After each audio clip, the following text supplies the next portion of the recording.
हैं आप होपफुली बहुत अच्छे होंगे और हम भी यहाँ बहुत अच्छे हैं। तो आज हम लंदन जा रहे थे, हमारी ट्रेन 8:30 बजे की है और 8 बजे हम यहाँ पर पहुँच गए हैं। तो थोड़ा सा सोचा कि थोड़ा सा स्नैक्स कर लें, कुछ खा पी लें। तो बस वही खाना पीना हो रहा है। सैम से हेलो। नहीं, you angry? Are you angry? Why? Okay. और निकी भी यहाँ पे बैठा हुआ है। निक से हाय। हाय। ट्रेन्स में मैं आपको बहुत सारे व्यूज़ दिखाऊंगी, बहुत सुंदर है रास्ते का व्यू। तो आपको ज़रूर दिखाऊंगी कि कैसा लग रहा है। तो थोड़ा हिली है, फील्ड्स हैं, लेकिन अभी विंटर है तो आई डोंट नो कि कैसा लग रहा होगा। बट जब मैं पहले लंदन ऑफिस जाती थी तो बहुत अच्छा व्यू आता था, ग्रीनरी होती थी, बहुत सुंदर लगता था। हेलो दोस्तों, वेलकम बैक। धूप निकली हुई है, मुझे तो बहुत अच्छा लग रहा है। और यार यहाँ पे जो धूप निकलती है बस ये दिखावटी होती है, इतनी गर्मी इसमें होती नहीं है। या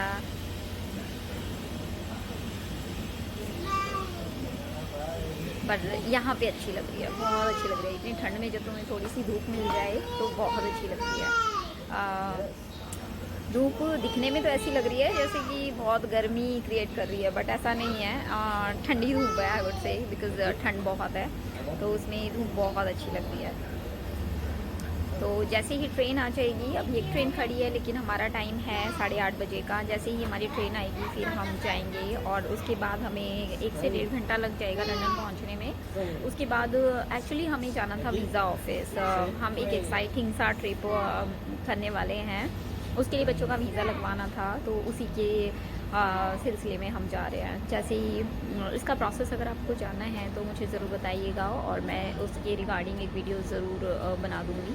तो आप बस देखते रहिए, बने रहिए हमारे साथ। और बहुत ही एक्साइटिंग से ट्रिप आज होने वाले हैं। वीज़ा ऑफिस में काम करने के बाद, वीज़ा ऑफिस एम्बेसी में काम करने के बाद, उसके बाद हम आसपास में घूमेंगे और आपको भी अपने साथ घुमाएंगे। तो मिलते हैं फिर थोड़ी देर के बाद, तब तक के लिए बाय। हेलो। नहीं क्या ना, आज तो ये भी गधा बना हुआ है। ओके, ट्रेन ऐसी सी है।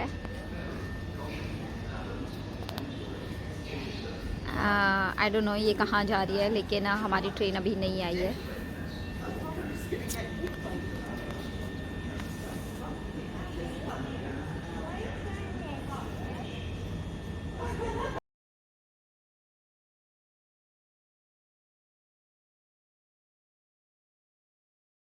और यहाँ पर ये ट्रेन स्टेशन है, सोचा कि आपको भी दिखाया जाए कि साउथहैम्पटन सेंट्रल का ट्रेन स्टेशन कैसा है।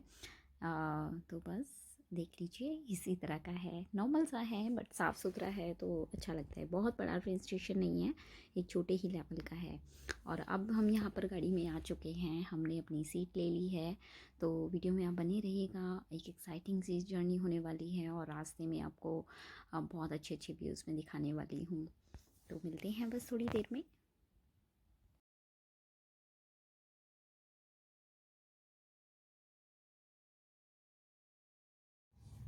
तो बस यहाँ पर बच्चे खेल रहे हैं और ट्रेन में दोनों काफ़ी इंजॉय कर रहे थे। जैसे जैसे सैम कर रहा था वैसे ही निक भी उसको कॉपी कर रहा था। दोनों काफ़ी इंजॉय कर रहे हैं। और आई थिंक निक की तो अभी फर्स्ट जर्नी है, इससे पहले हमारा कभी इतनी दूर जाना नहीं हुआ। बिकॉज जब निक बॉर्न हुआ था तो उस टाइम पे कोविड का टाइम चल रहा था, तो सब कुछ लॉकडाउन था और वो सारी चीज़ें चल रही थी, तो इसलिए हम कहीं गए नहीं। तो बस ये अपना फ़ोन चेक कर रहे हैं। बस इसी तरह से टाइम सारा निकल गया था, तो बच्चों ने ज़्यादा परेशान नहीं किया। तो बने रहिएगा, मिलते हैं अभी थोड़ी देर के बाद लंदन पहुंचने के बाद।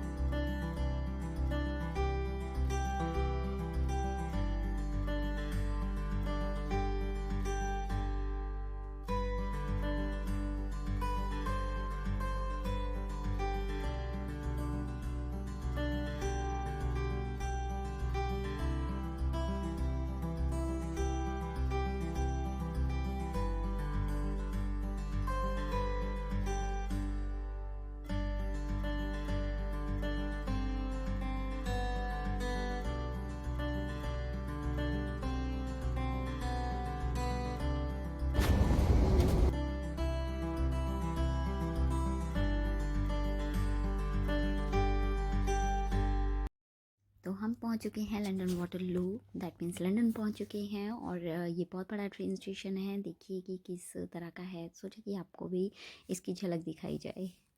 देखिए काफ़ी बड़ा है। यहाँ मैं लंदन जब ऑफिस जाती थी तो यहाँ पे आई मीन ऑफिस आती थी तो यहीं से होके जाना होता था। तो बस इसके बाद हमने ये ट्यूब ले ली है और ट्यूब में निकी बैठा हुआ है, उसके पापा खड़े हैं, मैं साइड में ही बैठी हुई हूँ, लेकिन उसको साथ में खड़े होने के लिए कोई चाहिए था तो उसके पापा खड़े हुए हैं, मैं सैम और मैं यहाँ पर बैठे हुए हैं। तो ट्यूब एज इन ये मेट्रो की तरह ही है, जैसे दिल्ली में हमारी मेट्रो है उसी तरह से यहाँ पे ट्यूब चलती है अंडरग्राउंड। तो बहुत क्विक सर्विस होती है कि अगर अब बस लेंगे तो थोड़ा वो घूम घूम के जाएगी, टाइम लगाएगी, टैक्सी लेंगे तो बहुत एक्सपेंसिव हो जाएगी। ट्यूब एक थोड़ा चीपेस्ट भी हो जाता है और क्विकली एक क्विक मोड ऑफ ट्रांसपोर्ट है। अगर आप लंदन के बीच में ही घूमना चाहते हैं तो जब भी अगर आप लंदन आएँ तो ट्यूब के थ्रू अगर आप ट्रैवल करेंगे तो आपको बहुत इजी रहेगा इन कंपेयर टू बस और टैक्सी के। तो बस देखिए निको कितना खुश हो रहा है, दोनों भाई खेल रहे हैं, बातें कर रहे हैं। जैसे ही सैम पीछे हो जाता है तो निक उसको ढूंढने लग जाता है और वो निक क्योंकि उसकी आवाज़ से डर रहा था तो सैम उसके हाथ को बड़ा प्यार कर रहा है, तो वो उससे काफ़ी सेटिस्फाइड है और रिलैक्स फील कर रहा है। तो ही वो सिटिंग क्वाइटली।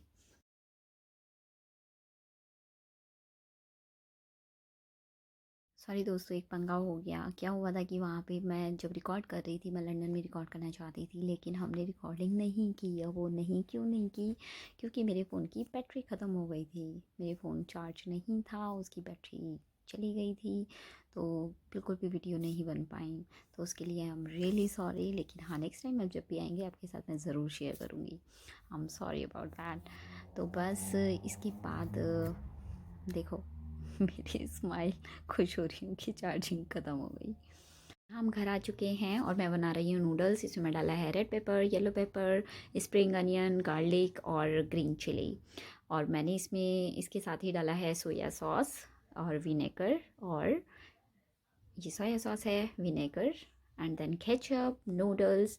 और ये नूडल्स की सॉस है chow mein sauce, stir fry sauce मैंने यूज़ किया जिसका टेस्ट बहुत अच्छा था।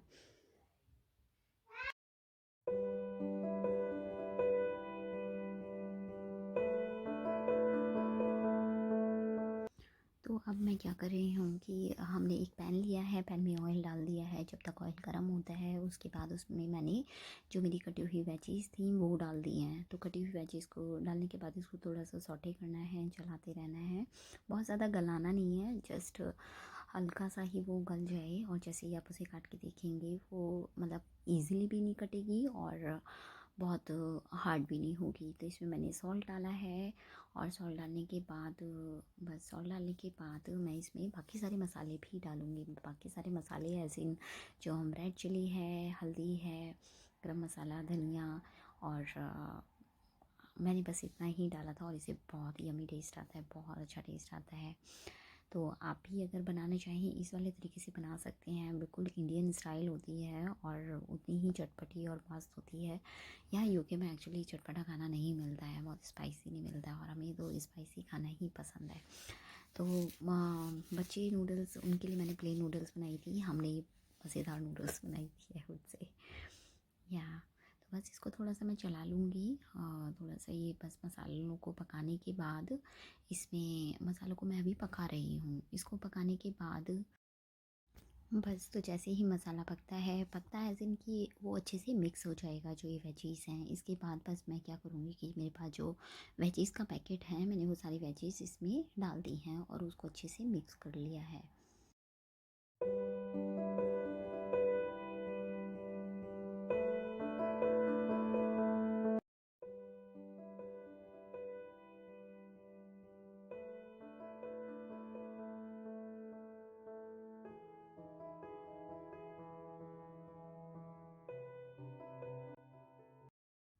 तो बस अब इसमें मैंने थोड़ी सी केचप डाल दी है, उसके बाद थोड़ी सोया सॉस डाली थी और विनेगर डाल दिया था और उसको मैं अच्छे से चला रही हूँ फिर से।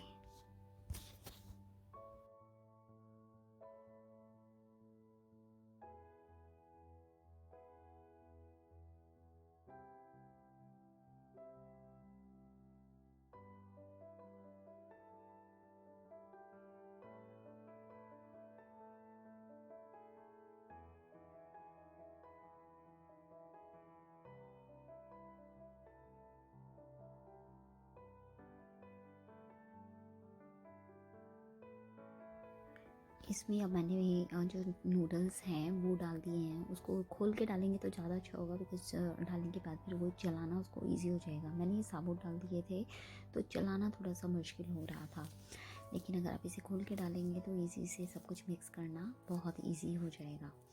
तो याद रखिएगा आप इसे खोल के डालें, इसको ऐसे कैसे नहीं डालें जैसे कि मैं डाल रही हूँ। तो ये हाँ, नेक्स्ट टाइम के नूडल्स बनाने के लिए मैंने भी लर्न कर लिया है कि इसको खोल के डालेंगे तो ज़्यादा इजी रहेगा। तो बस फिर से वो चलाने का सिलसिला शुरू हो जाता है, और नूडल्स को तो जितना चलाओ उतनी ही वो अच्छी बनती है, क्रिस्पी सी हो जाती है। तो हाँ, एक्चुअली ये हक्का नूडल्स बन गई थी जो कि बहुत टेस्टी लग रही थी। तो अगर आप भी इस रेसिपी को अपनाएंगे और जब भी आप नूडल्स बनाएंगे तो मेरे साथ भी ज़रूर शेयर कीजिएगा कि आपकी नूडल्स कैसी बनी थी। तो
यहाँ पर हमारी नूडल्स बनकर तैयार हो चुकी है और इसको मैंने प्लेट में डाल लिया है। बहुत टेस्टी बनी थी, आप भी इसे ज़रूर ट्राई कीजिएगा और इसी रेसिपी से ट्राई कीजिएगा। अगर आप ये ट्राई करें तो मुझे कमेंट सेक्शन में ज़रूर बताइएगा कि आपकी नूडल्स कैसी बनी।